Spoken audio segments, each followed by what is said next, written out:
रोजे रोजे घूम है भैया जमुई के बाजार रे। रोजे रोजे घूम है भैया सोनो के बाजार रे। होलिया में खोजो है भैया डरे बड़े छौड़ा भतार रे। होलिया में खोजो है भैया डरे बड़े छौड़ा भतार रे। रोजे रोजे घूम है भैया झाझा के बाजार रे। रोजे रोजे घूम है भैया सोनो के बाजार रे।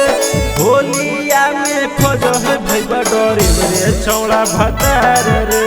होलिया में खोजो है भैया डरे बड़े छौड़ा भतार रे। डरे बड़े छौड़ा भतार रे।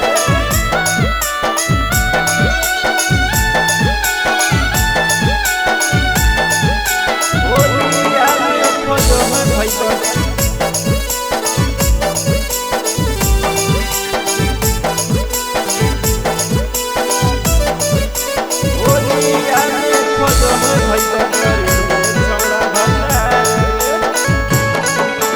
भैया के करस बतई रे। होलिया के दुख छौड़ी के तहू दे देना हमारा मौगी वाला सुख। हमारा मौगी वाला सुख भैया के करस बतई रे। होलिया के दुख छौड़ी के तहू दे देना हमारा मौगी वाला सुख। रोजे रोजे खोजो है छौड़ी नया उपहार रे।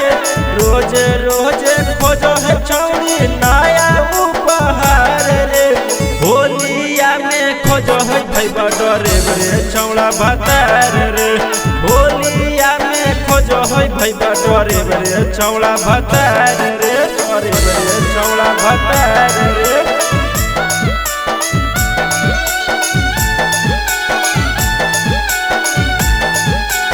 होलिया में खोजो है भैया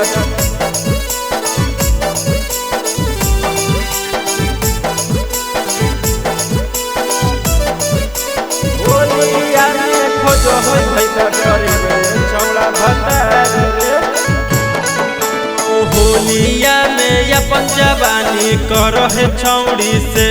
रंजित रजनी रंजन से करो है छौड़ी रोजे मेल। करो है छौड़ी रोजे मेल। होलिया में अपन जवानी करो है छौड़ी से। रंजित रजनी रंजन से करो है छौड़ी मेल। चिंटू रंजित मांगो है छौड़ी से रोजे रोजी उधार रे। गुड्डू मुकेश मांगो है छौड़ी से रोजे रोजी उधार रे। होलिया में खोजो है भैया डरे बड़े छौड़ा भतार रे। होलिया में खोजो है भैया डरे बड़े छौड़ा भतार रे।